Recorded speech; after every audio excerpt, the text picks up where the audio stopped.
Dios les bendiga, hermanos y hermanas, en esta hermosa mañana del Señor. Alegría en mi corazón de estar aquí en Aguada, de estar aquí por primera vez. Me acordaron dos hermanas de aquí que yo estuve en Aguada anteriormente, pero hace muchos años, y vine de noche, así que no vi nada. Pero hoy amanecer y ver el mar, amanecer en Aguada y ver el mar, en ese lugar hermoso que estuve anoche, quiero volver a Aguada. Gracias por la invitación, gracias por el honor de estar con ustedes en esta celebración tan importante de 109 años. 109 años, 1916. ¿Qué estaba pasando en 1916 en el mundo? La Primera Guerra Mundial. 1914 a 1918 y ustedes 1916. En el 1916, Albert Einstein, ese científico tan famoso, descubrió la teoría de la relatividad. Y aquí en Aguada, la primera iglesia presbiteriana de Aguada comienza en el 1916. William Newton y Maurice Goldberg inventaron en 1916, ¿saben lo que inventaron? El interruptor de la luz. Ustedes son antes del interruptor de la luz. Y en 1916, bueno, ustedes son antes de que nos concedieran que nos regalaran la ciudadanía americana, porque ustedes fueron en 1916 y la ciudadanía fue en 1917. 4 meses después del 16, 3 meses en marzo. Y en abril, Estados Unidos entra a la Primera Guerra Mundial. Así que ustedes tienen una gran historia. En Aguada, Puerto Rico, una iglesia en 1916 comienza a recuperar el proyecto de Jesús en este lugar, como bien ustedes dicen, con energía, con inteligencia, con imaginación y también con mucho amor. Damos gracias a Dios por esa bendición.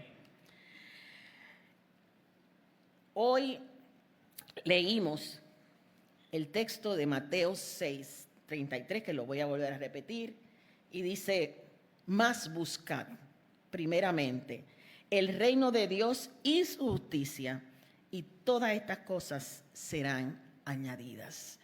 109 años recuperando el proyecto de Dios. Quiero saludar a Ever. Ever estaba en el seminario antes de que yo llegara. Se graduó antes que yo y estoy contenta de saber que se jubiló porque yo voy por ese camino, Ever. ¡Qué alegría! Recuperando el proyecto de Jesús. ¿De qué proyecto estamos hablando? Estamos hablando del proyecto que abre caminos al reino de Dios y que tiene aspectos muy fundantes para mí. ¿Qué fue ese proyecto de Jesús? El que ustedes acogieron en 1916. En el proyecto de Jesús, Jesús introduce la vida. Introduce en la vida la compasión como principio de actuación. Seguir a Jesús es, con esa energía que ustedes hablan en su tema, es la capacidad de realizar un trabajo para la transformación, para la modificación, para el crecimiento. Y para Jesús, la compasión era el principio principal de actuación, como lo ha sido esta iglesia. Segundo, la compasión que pide justicia y verdad, nos exige también orientar todo el proyecto de Jesús hacia una meta. Y la meta de Jesús era una vida más digna para todos y todas. Tercero, el proyecto de Jesús es uno de sanidad de la vida, sanidad de las relaciones, sanidad de las convivencias. Y por último, en el horizonte de ese proyecto, cuarto, está Jesús ofreciendo perdón a toda la humanidad. Y vamos a hablar un poquito de esos pasos, de esas acciones de Jesús en su proyecto que ustedes acogieron en 1916. Primero, la compasión como principio de actuación. como estilo de vida. Jesús nos habla de un Dios a quien le llama Padre, le llama Papi, le llama Abba, con más cariño todavía. Nos habla de un Dios que no es indiferente. No es un Dios frío, no es un Dios que está bien distante, no es un Dios que está desatendido de la vida, no es un Dios solamente interesado en su honor, en su gloria, en su templo, en su sábado o en su domingo, o en los ritos de expiación. Ese no es el Dios que Jesús presenta. Tampoco al centro de la experiencia de Jesús hay un Dios legislador que interesa gobernar el mundo por leyes introducidas por Él. Tampoco Jesús nos presenta un Dios justiciero, vengativo o rencoroso. Jesús lo presenta como un padre que siempre recibe a sus hijos y sus hijas. Desde que estas puertas se abrieron, ustedes han utilizado su energía, que es esa capacidad de realizar ese trabajo para la transformación, recibiendo a todo que entra por esa puerta como hijos e hijas de ese Dios. Un Dios nos presenta a Jesús que tiene entrañas de madre. Rajahim, dice el texto en griego, entrañas de madre. Y las parábolas más bellas de Jesús nos hablan de ese Dios compasivo. Es un padre bueno, es un dueño, el dueño de una viña, un dueño de la viña que ha contratado a todas horas y a todos nos paga lo mismo, un denario. ¿Por qué un denario? ¿Verdad? Los que llegaron en 1916 y los que llegan hoy también van a recibir ese denario, van a recibir una bendición de parte de Dios. ¿Por qué un denario nada más? Porque es lo que necesitaba una familia de Galilea para vivir un día. Porque el pan nuestro de cada día es lo que pedimos en la oración. No el de mañana, ni el de pasado, ni de aquí a 10 años, el de cada día. Así que ese hombre a que Jesús nos presenta en sus parábolas quiere que todos sus empleados puedan cenar esa noche con sus familias. Porque la bondad de Dios y la compasión de Dios siempre va a romper nuestros esquemas religiosos. La parábola también del fariseo y el publicano. Vemos a uno que se siente muy autosuficiente y el otro que se abandona a esa compasión y misericordia de Dios. ¿Será que al final del día la última palabra no la tiene la ley que juzga nuestra vida, sino la compasión de ese Dios que escucha nuestra oración?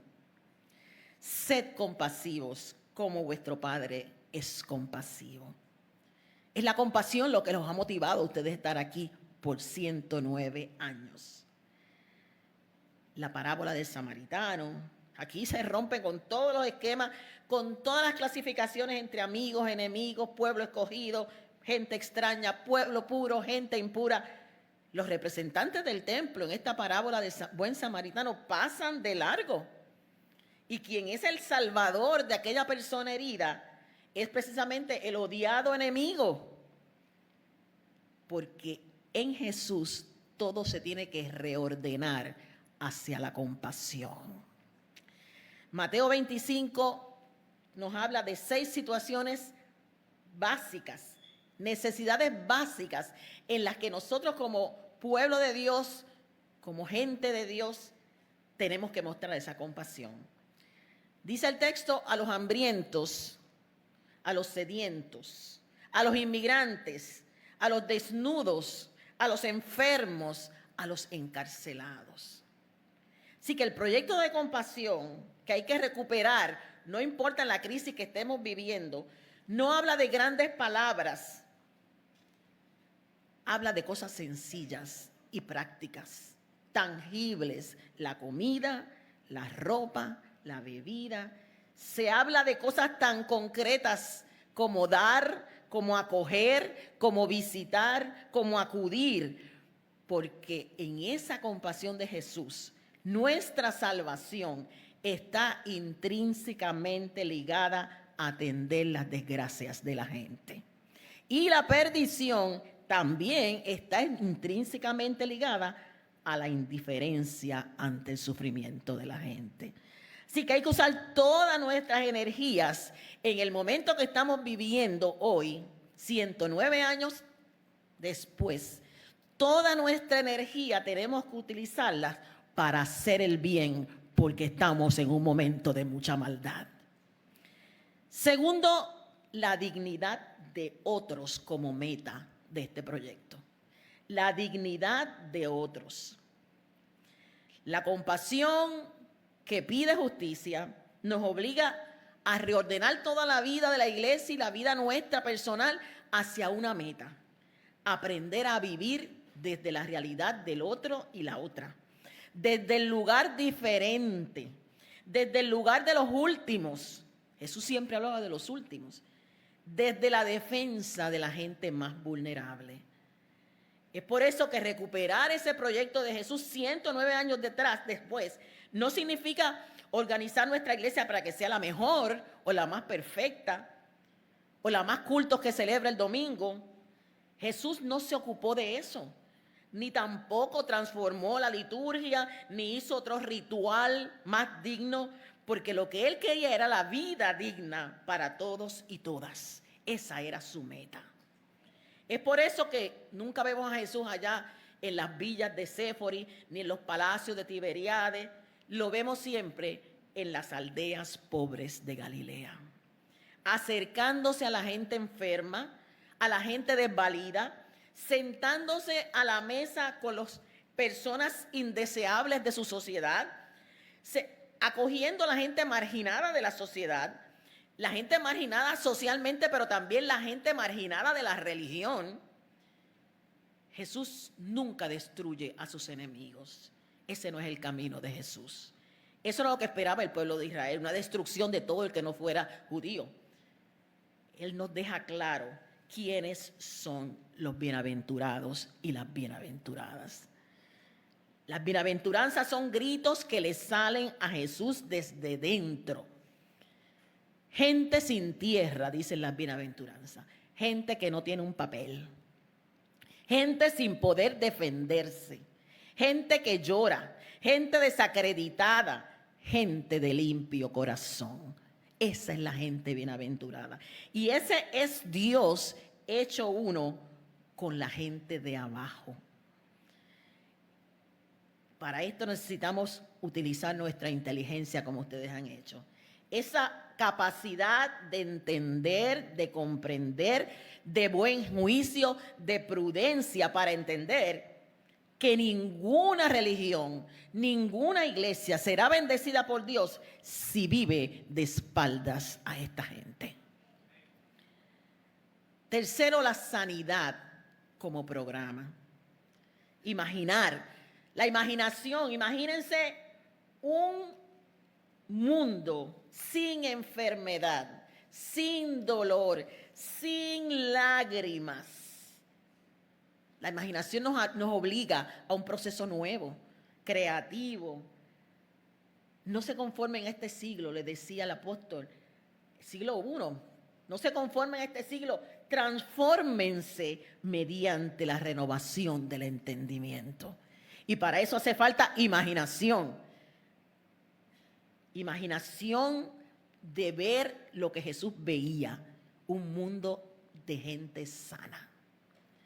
Y el recuerdo que Jesús dejó grabado totalmente en la memoria de los seguidores de él fue de que era un sanador, que era un profeta sanador, que se dedicaba a aliviar el dolor y el sufrimiento. ¿Cuánta gente han entrado por esas puertas que han venido abatidos y aquí han encontrado alivio a su sufrimiento? Ese es el proyecto de Jesús.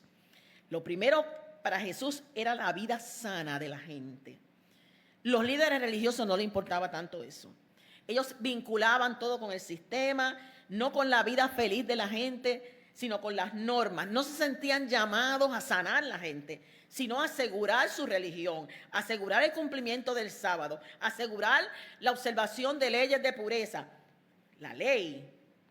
Pero para Jesús, la convivencia sana y reconciliada era lo importante. No las ofrendas que se llevaban al altar. Para Jesús, la alegría de la gente era importante. Por eso, el primer milagro de Jesús, El primer signo de quién era Jesús que nos muestra Juan, el Evangelio según San Juan, no se realizó en la sinagoga, no se realizó en el templo.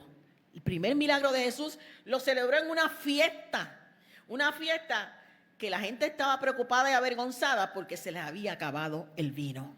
Y el vino significaba la alegría de la gente. El vino devolvía la alegría, la fiesta. Así que se acabó el vino y Jesús dice, aquí voy a enseñar cuál es el primer signo de lo que yo vine a hacer. Vine a devolverle la alegría a la gente. El ejemplo más concreto es Juan el Bautista y la diferencia que hay entre Juan el Bautista y Jesús. La primera preocupación de Juan el Bautista era el pecado del pueblo y que se convirtieran a la ley de Moisés. Juan el Bautista era fuertecito. Generación de víboras, le decía a la gente, miren qué mensajito más cariñoso. Generación de víboras. El pecado, el tema de Juan era el pecado. Denunciaba los pecados, llamaba a los pecadores a la penitencia, ofrecía bautismo para conversión y para restitución del pecado. No vemos a Juan el Bautista acercándose a los enfermos. Él no tocó la piel de los leprosos. Nunca vemos a Juan tocando la piel de los leprosos. Nunca vemos que Juan liberó a algún poseído. Nunca lo vimos abrazar a los niños de la calle y decir, dejarlos venir a mí.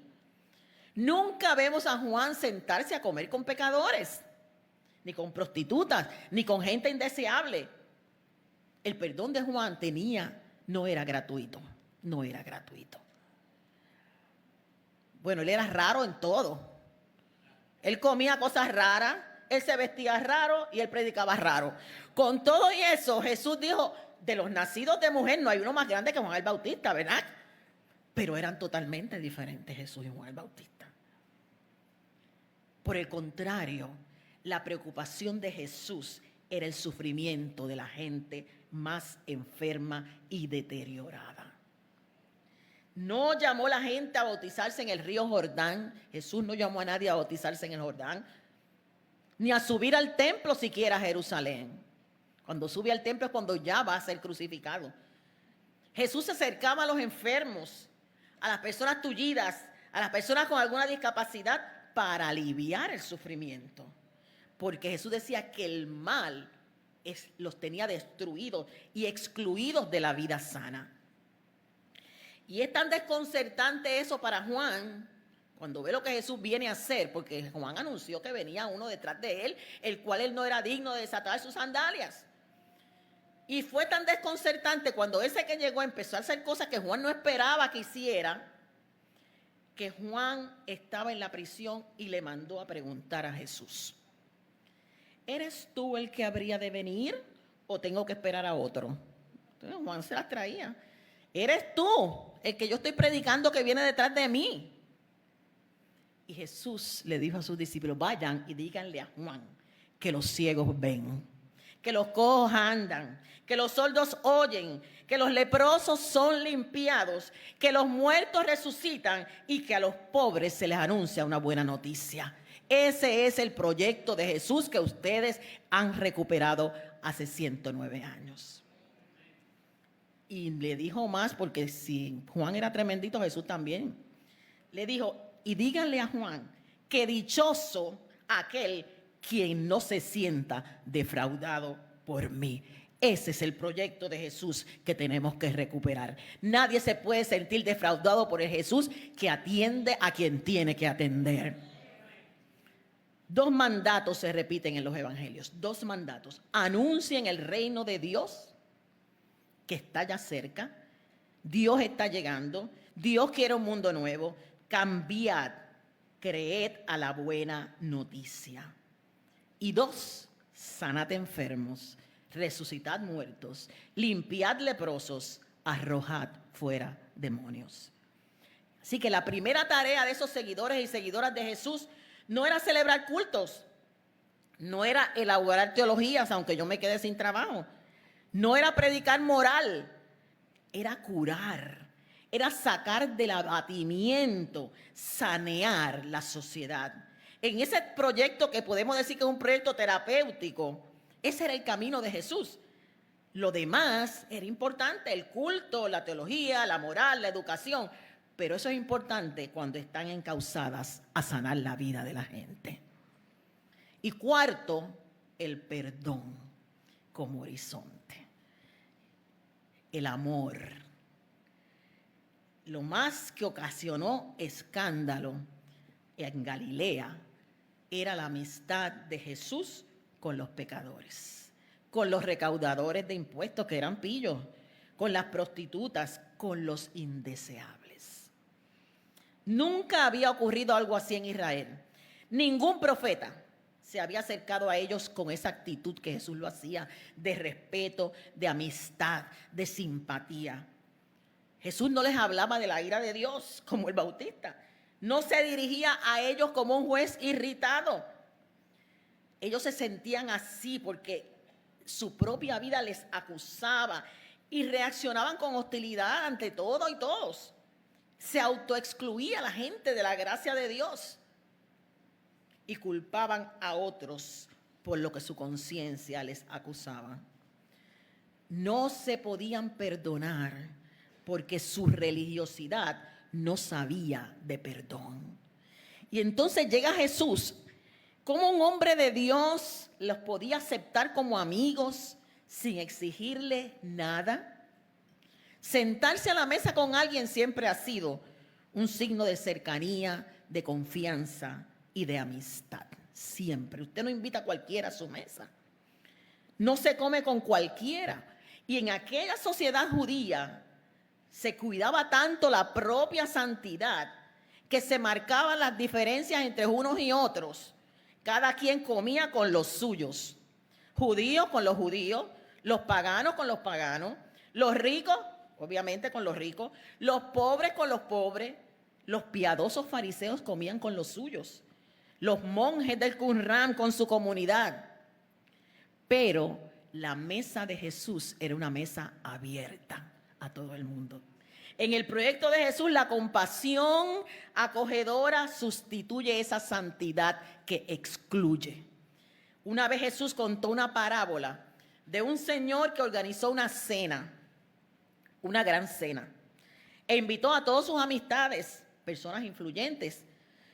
Pero cuando llegó el día, cuando llamaron a la gente, oye, que la cena es hoy, todos presentaron excusas. Y el señor que organizó la fiesta reaccionó de una manera que sorprendió a todo el mundo. Dijo, habrá banquete por encima de todo, la fiesta va. Y se le ocurrió invitar a quien nadie invitaba.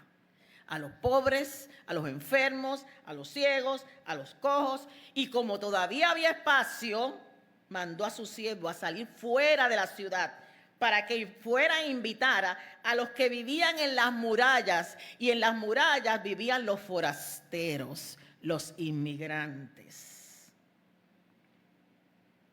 vagabundos, los que por las noches eran expulsados de la ciudad cuando se cerraban las puertas de la ciudad y se quedaban en las murallas ahí durmiendo. Entonces los oyentes de Jesús no lo podían creer. Una mesa abierta para todo el mundo, que nadie se puede autoexcluir, donde iban a sentarse mujeres, hombres puros, impuros, santos, delincuentes, todos comiendo a la mesa del Señor. ¿Será verdad que al final hay una fiesta en que Dios se verá rodeado de pobres pecadores indeseables? ¿Será verdad que Dios está preparando una gran fiesta abierta para todo aquel que acepta la invitación? Pues Él entiende que todos y todas somos dignos y dignas de compartir su mesa. El amor, para recuperar el proyecto de Jesús se necesita amor. El perdón gratuito de Dios escandalizaba al pueblo judío, porque ellos sí creían en el perdón, pero el perdón tenía que venir por el camino que ellos pensaban que venía el perdón. Primero había que ofrecer sacrificio, obviamente. Segundo, tenía que obedecer la ley. Tercero, tenías que reparar el daño. pero Jesús perdona y acoge sin exigir nada, porque propone un nuevo camino, el camino del amor.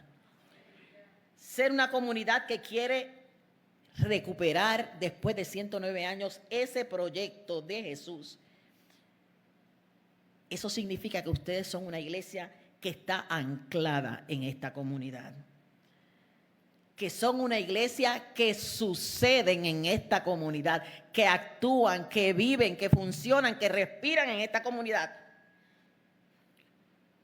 Hay ocasiones que tenemos que salir de nuestros lugares de acogida, de nuestros lugares de origen, de nuestras familias también tenemos que salir a veces. Tenemos que salir a veces de una relación, de algún trabajo, pero también a veces tenemos que salir de nuestras tradiciones para poder recuperar el proyecto de Jesús. La buena noticia para todo aquel que está dispuesto a recuperar y dispuesta a recuperar ese proyecto de Jesús es que Dios siempre provee caminos alternativos para ese proyecto. ¿Recuerdan aquella mujer, Agar, una mujer migrante también? La gente que migra, Dios también migra con ellos. Como dice el cántico, cuando hermano le llamamos al extraño, va Dios mismo en nuestro mismo caminar. La relación de Agar es maravillosa para entender el mal que sufre mucha gente hoy en nuestro país y en todos los Estados Unidos. La relación con Dios, la relación de caminar ese proyecto de Jesús con energía, con inteligencia, con imaginación y amor, requiere que nosotros entendamos que Dios tiene un lugar en la vida de la gente. Dios trasciende toda certeza nacional, social, política.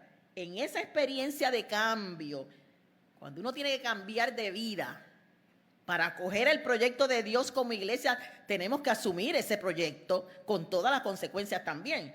En esa experiencia se descubren puntos de encuentro escondidos donde nos tenemos que entregar al misterio que es Dios. No hay otra manera que podamos recuperar ese proyecto en su totalidad que nos entreguemos a ese misterio que es Dios, y Dios es amor. No es casualidad que hayan sido migrantes quienes con sus experiencias tejieron el entramado que reveló a la humanidad el gran plan de salvación. Agar caminó sola con su hijo por el desierto del dolor, de la incomprensión, de la falta de compasión, donde fue lanzada precisamente por el sistema religioso de padre Abraham y madre Sara, el padre y la madre de la fe. Entonces fue colocada en esa situación donde las probabilidades de muerte eran bien altas. Arrancar a alguien del seno familiar, de la hospitalidad que todo ser humano requiere, del sentido de seguridad, de protección, es colocar a una persona en situación de muerte. Muerte emocional, muerte física, muerte espiritual. Pero la iglesia de Jesucristo, al igual que Agar, han tomado la decisión con energía, con imaginación, con inteligencia y con amor de resistir y descubrir el atajo donde está Dios, el Dios que nos ve. El Dios que vio a Agar es el Dios que ve esta iglesia y su trabajo por 109 años. Ese Dios a quien ella le puso nombre, ese Dios a quien ustedes le dijeron sí hace 109 años, proveerá el camino, aunque la intolerancia intente detener el flujo de su gracia. La gracia de Dios no se ha de detener, no se ha de detener. Ustedes han decidido buscar el reino de Dios y su justicia por 109 años y han logrado recuperar ese proyecto de Jesús aquí en Aguada. Lo único que necesitamos son que las personas al llegar aquí los encuentren a ustedes aquí. Encuentren esta comunidad de fe, esta comunidad que ha resistido por 109 años y que les vean en ustedes ese proyecto de Jesús con compasión hacia ellos, con acogida, con sanidad, y que les acompañen en seguir dando de gracia lo que por gracia ustedes han recibido. Que Dios les bendiga en esta mañana.